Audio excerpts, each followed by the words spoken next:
नमस्कार, मी प्रशांत सागवेकर. साम संजीवनी या कार्यक्रमात तुम्हा सगळ्यांचं आज पुन्हा एकदा मनापासून स्वागत. आज आपण चर्चा करणार आहोत मधुमेह आणि इन्सुलिनची पीडा या विषयावर आणि मार्गदर्शन करण्यासाठी आज आपल्या सोबत आहेत माधवबागचे तज्ञ डॉक्टर गुरुदत्त आमीन. आपण सरांचं स्वागत करूया. सर, कार्यक्रमात मनापासून स्वागत. धन्यवाद. आयुर्वेदातील औषधं आणि पंचकर्म, आहार, व्यायाम, योग आणि जीवनशैलीतील सुधारणांसाठीचे समुपदेशन यांचा एकत्रित वापर करून माधवबाग या जगातील पहिल्या विना शस्त्रक्रिया आयुर्वेदिक उपचार करणाऱ्या हॉस्पिटल आणि क्लिनिक्समधून 1 लाखांहून अधिक रुग्णांवर यशस्वी उपचार करण्यात आलेले आहेत.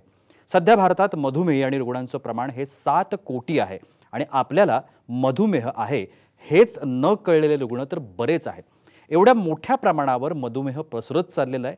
जागतिक आरोग्य संघटनेच्या ताज्या आकडेवारीनुसार भारत ही मधुमेहाची जागतिक राजधानी बनू पाहते.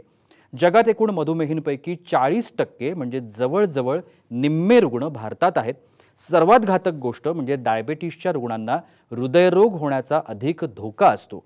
मधुमेहामुळे हृदयावरती परिणाम होतो कारण मधुमेह हा हृदयविकाराचा एक रिस्क फॅक्टर आहे, ज्यामुळे माधवबागनं त्यावरच लक्ष केंद्रित करून मधुमेहासाठी परिणामकारक चिकित्सा संशोधित केली आणि रुग्णांसाठी ती उपयुक्त ठरतीये.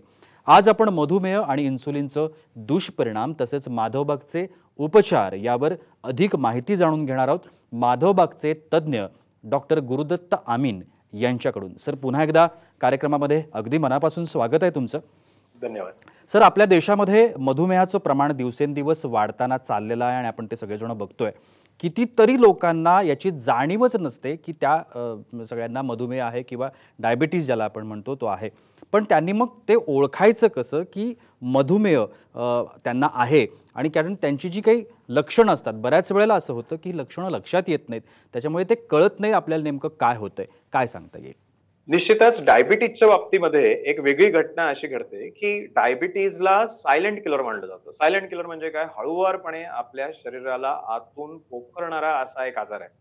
आणि या आजाराच्या बाबतीत विशेषतः हीच आहे की शरीरामध्ये साखर वाढल्यानंतर इमिजिएटली या डायबिटीजची कोणतीच लक्षणं आपल्याला आपल्या शरीरामध्ये जाणवत नसतात, परंतु दीर्घकालीन या डायबिटीजचे बरेच सारे दुष्परिणाम आपल्या शरीरावर होताना आढळतात. आता डायबिटीजमध्ये जसं आपल्याला एखादं व्हायरल इन्फेक्शन झालं तर आपल्याला ताप येतो आणि तापामध्ये आपल्याला जाणवतं की हो, माझं अंग गरम झालेलं आहे. पण डायबिटीजमध्ये साखर वाढल्यानंतर लगेचच तुम्हाला काही लक्षणं जाणवत नाही, परंतु दीर्घकालामध्ये डायबिटीजचे जे कॉम्प्लिकेशन्स आहेत त्या कॉम्प्लिकेशन्स मधून आपल्याला ओळखता येतं की हो, माझ्या शरीरातल्या वाढलेल्या साखरेचे दुष्परिणाम शरीरावर व्हायला लागलेले आहेत. मग त्यातले परिणाम कोणते कोणते? तर हातापायाला मुंग्या येणं.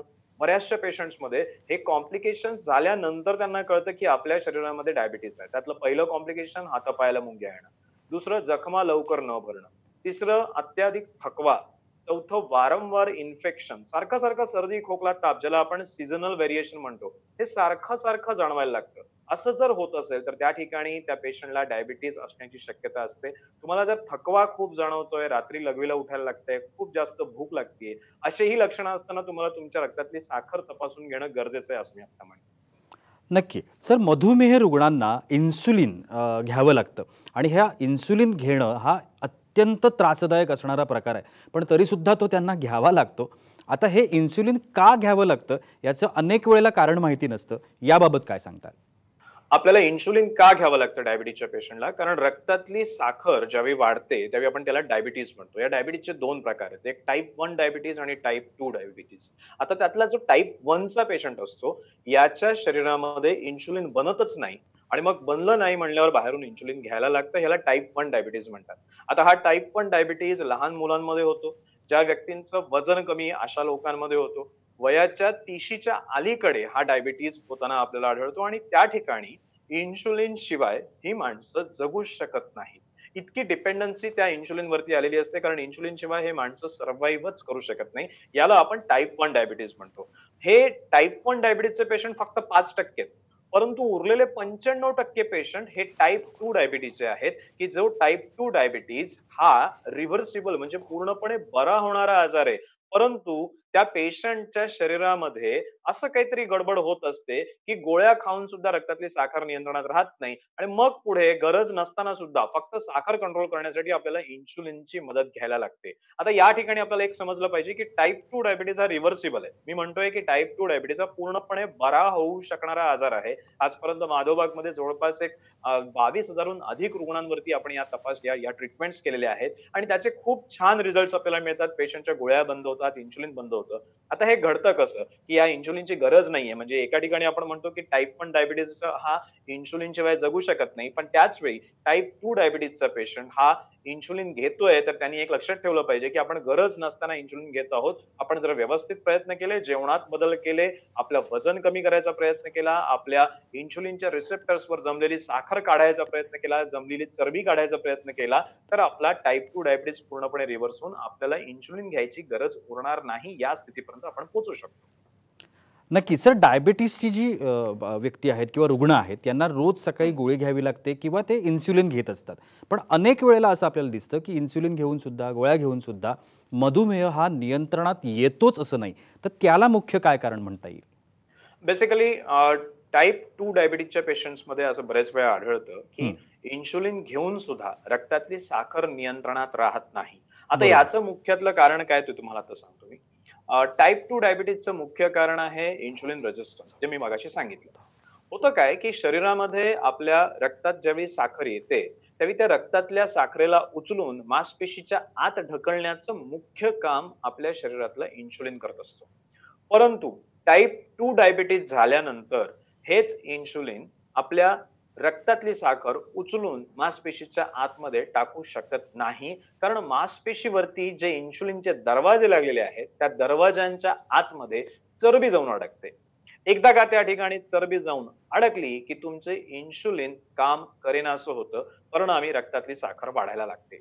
आता पुढे जाऊन आपण काय करतो, तर पहिल्यांदा गोळ्या घेतो पेशंट टाइप 2 चा डायबिटीज. त्याचं वजन वाढलेलं आहे, त्याच्या शरीरामध्ये ओबेसिटी आलेली आहे. तो पहिल्यांदा गोळ्या घेतो, मग इन्शुलिन चालू करतो. मग इन्शुलिनचा डोस वाढत राहतो. तरी सुद्धा साखर कंट्रोलमध्ये येत नाही. का? कारण त्या रिसेप्टर्स वरती जमलेली चरबी इन्शुलिनला कामच करू देत नाही आणि म्हणून इन्शुलिनचे डोसही वाढत राहतात आणि डायबिटीजचे कॉम्प्लिकेशन्स सुद्धा वाढत राहतात.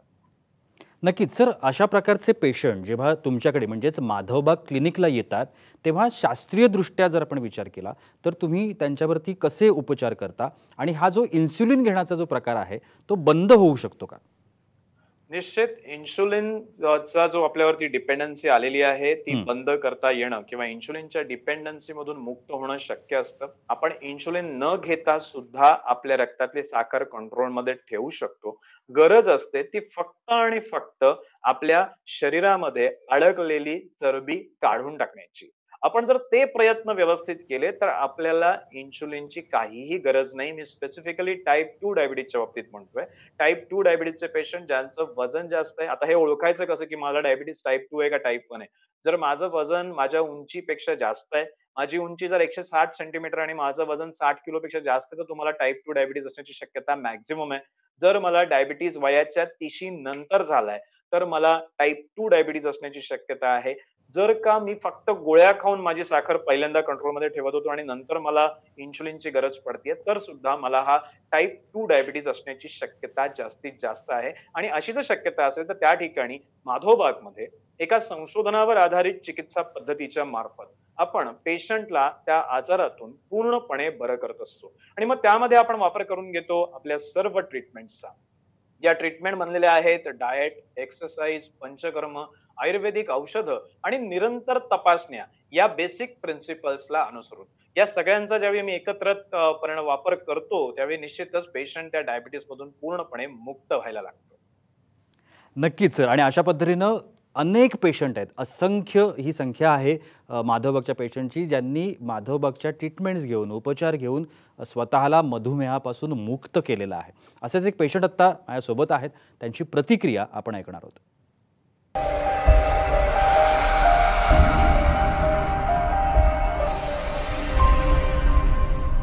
माझं नाव रघुनाथ कृष्णा किणे आणि वय माझं आता 61 वर्ष आहे आणि मी बँक ऑफ इंडियात होतो चीफ मॅनेजर म्हणून. माझ्या आईला अगदी तिच्या वयाच्या 55व्या वर्षी तिला डायबिटीज सुरू झाला होता. तर साधारणपणे मला तो साधारण 50-52व्या वर्षी मला तो साधारणपणे जाणवायला लागला. डायबिटीज मला साधारणपणे 2010-11ला हा सुरू झाला होता. बरेच दिवस बॉर्डरला नव्हतो, बॉर्डरला होतो, असं 6 महिने डॉक्टरांनी चालवलं ॲलोपॅथी मेडिसिनवरती. 1 दिवसाला म्हणजे एकच गोळी दिली होती.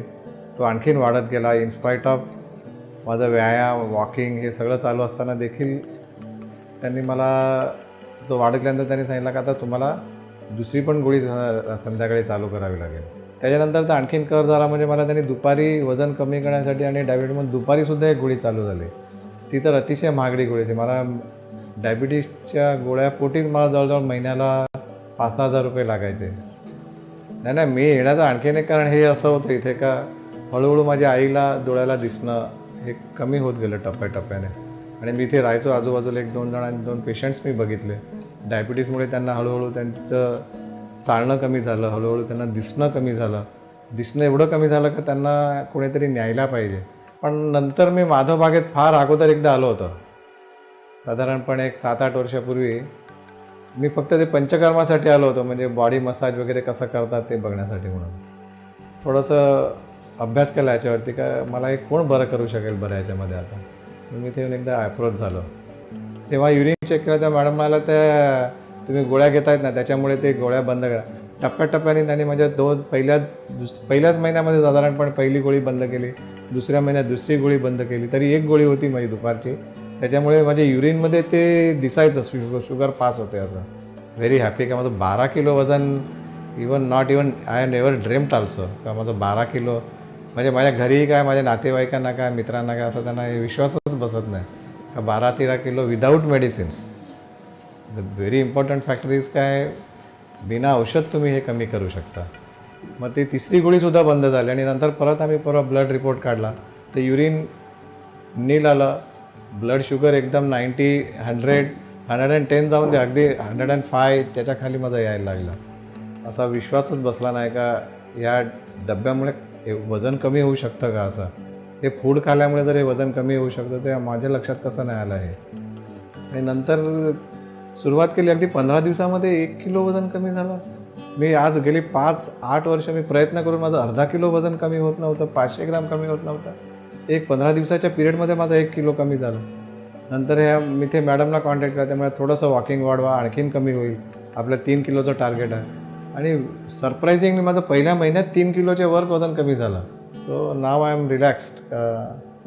इवन माझा वॉकिंगचा स्पीडसुद्धा वाढला. त्यापूर्वी मी 30 मिनटामध्ये अमुक एक एरिया चालायचं, आता साधारणपणे 20-25 मिनटामध्ये मी आता तो कव्हरअप करतो. त्यामुळे माझा एरियासुद्धा वॉकिंगचा वाढवला आहे. Feeling very much relaxed.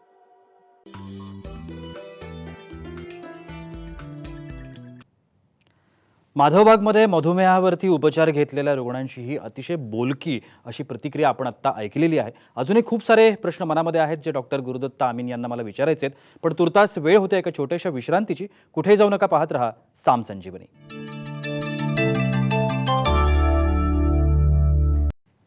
विश्रांतीनंतर साम संजीवनीमध्ये तुम्हा सगळ्यांचं पुन्हा एकदा स्वागत. डॉक्टर गुरुदत्त आमीन माधवबागचे आपल्यासोबत आहेत आणि त्यांच्याबरोबर आपण मधुमेह आणि मधुमेहावरती माधवबागमध्ये असलेले उपचार याच्यावरती आपण चर्चा करतोय. सर, आत्ता आपण एकीकडे हे गोष्ट मान्य करूया की माधवबागच्या उपचारांनी इन्सुलिन बंद होईल किंवा गोळ्या बंद होतील, ह्या सगळ्या गोष्टी होतील किंवा कमीसुद्धा त्याच्यामध्ये होतील. पण रुग्णांना जी मुख्य अपेक्षा असते की डायबिटीस पूर्णपणे बरा झाला किंवा तो त्यांच्या आयुष्यातून पूर्णपणे निघून गेला, ही गोष्ट माधवबागच्या उपचारांनी शक्य आहे का आणि ती कशी? अतिशय शक्य आहे, कारण टाईप 2 डायबिटीज मी जसं नेहमी सांगत असतो की टाईप 2 डायबिटीज हा पूर्णपणे रिव्हर्सिबल आहे. आता या पूर्णपणे रिव्हर्सिबलचा अर्थ काय तो आपण समजून घेऊ की ज्यावेळी मी साखर खातो, जेवणामधून काहीतरी अन्न खातो, अन्न खाल्ल्यानंतर त्या खाल्लेल्या अन्नातली साखर माझ्या रक्तात येते.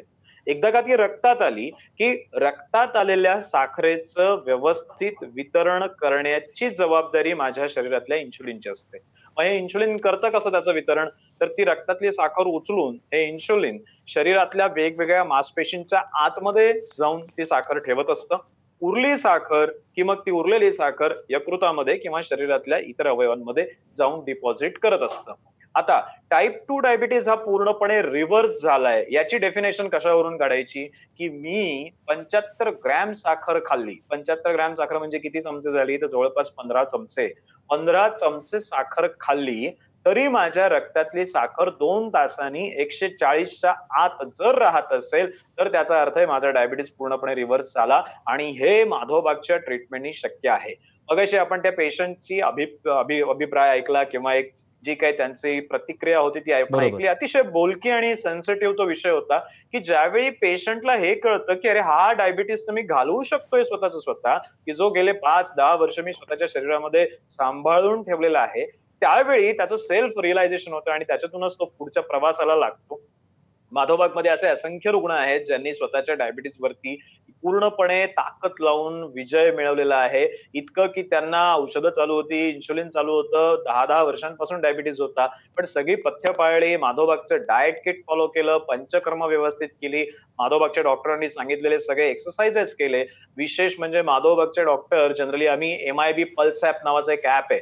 MIB pulse app. त्या ॲप बद्दल आम्ही आमच्या पेशंटला नेहमी सांगत असतो. ते ॲप डाउनलोड करून त्या ॲपमध्ये दिलेले व्यायाम, त्या ॲपमध्ये दाखवलेल्या रेसिपीज हे सगळं फ्री ऑफ कॉस्ट आहे. याचे कुठलेही पैसे माधवबाग लावत नाही. पेशंटला मुक्त अगदी फ्री हे ज्ञान आम्ही देत असतो, ज्याचा वापर करून सुद्धा बऱ्याचशा पेशंट्सनी 10-10, 12-12 किलो वजन या लॉकडाऊनच्या फेजमध्ये कमी केलेलं आहे. अशा पद्धतीने माधवबाग ज्यावेळी पुढे जातं, त्यावेळी पेशंटला त्याच्या डायबिटीज मधून पूर्णपणे तो बाहेर आलेला आहे, पूर्णपणे डायबिटीज पासून मुक्त झालेला आहे याची जाणीव होते आणि त्याची तपासणी म्हणजे ग्लुकोज टॉलरन्स टेस्ट. 75 ग्रॅम साखर खाऊन साखर तपासण्याची तपासणी. पुढच्याच महिन्यामध्ये आता वर्ल्ड डायबिटीज डे आहे. त्या दिवशी माधवबाग एक खूप मोठा सेलिब्रेशन करत असतो आणि त्या सेलिब्रेशन मध्ये अशा पद्धतीने डायबिटीज मुक्त झालेल्या रुग्णांचं फेलिसिटेशन म्हणजे त्यांचा मान सन्मान आम्ही करत असतो गोल्ड मेडल देऊन. तो एक मोठी ती पहल आहे. पण निश्चितच टाईप 2 डायबिटीज हा रिव्हर्सिबल आहे आणि प्रत्येक डायबिटीजच्या पेशंटनी ज्याला टाईप 2 डायबिटीज आहे त्यांनी हा डायबिटीज पूर्णपणे शरीरातून बाहेर काढण्याचा प्रयत्न केलाच पाहिजे. नक्कीच सर, एक रुग्णाकडून आलेला प्रश्न आहे खास माधवबागसाठी, तो मी विचारतोय. बऱ्याच वेळेला इन्सुलिन घेतल्यामुळे रुग्ण हायपोग्लिसिमियामध्ये जातो, म्हणजेच लो ब्लड शुगरचा त्रास त्याला होतो. आणि आता हे खरं आहे का? आणखीन काय साईड इफेक्ट्स आणि इन्सुलिन घेत राहिल्यानं कोणते दीर्घकालीन दुष्परिणाम होतात असं त्यांना विचारायचं आहे. काय सांगता येईल? बेसिकली इन्शुलिनचं जे काही मेकॅनिझम आहे, इन्शुलिन ज्या पद्धतीने शरीरात काम करतं ते कामच असं आहे की शरीरात येतं, आल्यानंतर रक्तात असलेली साखर उचलून इकडे तिकडे लपवून ठेवणं, स्टोअर करून ठेवणं, हे इन्शुलिनचं काम आहे. आता इन्शुलिन जर मी टाईप 1 चा पेशंट आहे तर माझ्यासाठी ते जीवन आहे. इन्शुलिन शिवाय मी जगूच शकत नाही. मी परत एकदा सांगतो, टाईप 1 डायबिटीजचा पेशंट इन्शुलिन शिवाय जगूच शकत नाही. टाईप 2 चा डायबिटीजचा पेशंट जर इन्शुलिन घेतोय तर तो स्वतःच्या शरीराबरोबर खूप मोठी फसवणूक करत आहे. तो काय करतोय? टाईप 2 चा डायबिटीजचा पेशंट ऑलरेडी शरीराचं वजन वाढलेलं आहे. ऑलरेडी पेशंटचं वजन उंचीपेक्षा जास्त आहे. ऑलरेडी त्याच्या डायबिटीजचं मुख्य कारण शरीरात इन्शुलिन कमी बनणं नसून शरीरातलं इन्शुलिन काम करत नाहीये. का करत नाहीये? कारण दरवाजांमध्ये चरबी अडकलेली आहे. आता ही चरबी काढायच्या ऐवजी जर आपण बाहेरून अजून इन्शुलिन मागवत राहिलो तर ते बाहेरून आत घेतलेलं इन्शुलिन त्याचं काम करेल. त्याचं काम काय होतं? शरीराचं वजन वाढवून देणं, चरबी वाढवून देणं. ते अजून चरबी वाढवेल आणि त्यातून वेट गेन होईल. डायबिटीजच्या पेशंटमध्ये आपण ज्यावेळी पाहतो, ज्यावेळी इन्शुलिन चालू होतं त्याचं वजन फास्ट वाढत जातं. अगदी 80 किलोचा पेशंट 85 किलो 90 किलो पर्यंत पोहोचतो आणि त्यातच त्याचा डायबिटीजही आतमध्ये वर्स्ट होत जातो. या ठिकाणी आपल्याला हे समजलं पाहिजे की इन्शुलिन जर टाईप 2 डायबिटीजचा पेशंट घेतोय तर ही पूर्णपणे चुकीच्या ट्रॅकवरती तो आहे. त्यांनी प्रयत्न केले पाहिजेत टाईप 2 डायबिटीज रिव्हर्स करण्याचा. इन्शुलिनचा एक सगळ्यात मोठा साईड इफेक्ट आहे की शरीरामध्ये इन्शुलिन रेझिस्टन्स अजून वाढतो, जे टाईप 2 डायबिटीजचं मुख्य कारण आहे. त्यामुळे रोगालाच वाढ देण्याचं काम इन्शुलिन करत असतो. जर टाईप 2 डायबिटीजचा पेशंट इन्शुलिन घेत असेल म्हणजेच वजन जास्त आहे आणि तुम्ही इन्शुलिन घेताय, निश्चित लक्षात ठेवा आपण आपल्या शरीरातल्या आजाराला अजून वाढवायचं काम करतोय. प्रयत्न केले पाहिजेत वजन कमी करायचे, इन्शुलिनची डिपेंडन्सी कमी करायची आणि हे अतिशय सोप्या पद्धतीने शक्य आहे. प्रमेह डाएट किट, पंचकर्माच्या ट्रीटमेंट्स या तुम्हाला मदत करू शकतात या इन्शुलिन पासून पूर्णपणे मुक्त होण्यासाठी.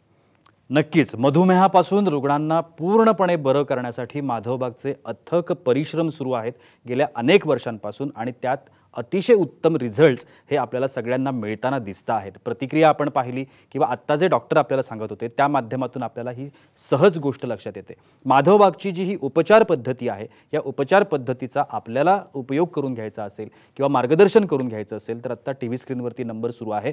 या नंबरवरती तुम्ही कधीही संपर्क करू शकता, थेट डॉक्टरांचं मार्गदर्शन घेऊ शकता आणि उपचार देखील माधवबागमध्ये जाऊन घेऊ शकता आणि मधुमेहापासून स्वतःची मुक्तता देखील तुम्ही निश्चितपणाने करू शकता. सर, तुम्ही आजच्या कार्यक्रमात आलात आणि एवढी छान माहिती आमच्या प्रेक्षकांना दिलीत त्यासाठी तुमचे अगदी मनापासून आभार. धन्यवाद. आणि याबरोबरच वेळ होते इथेच थांबण्याची. कुठेही जाऊ नका, पाहत रहा साम टीव्ही.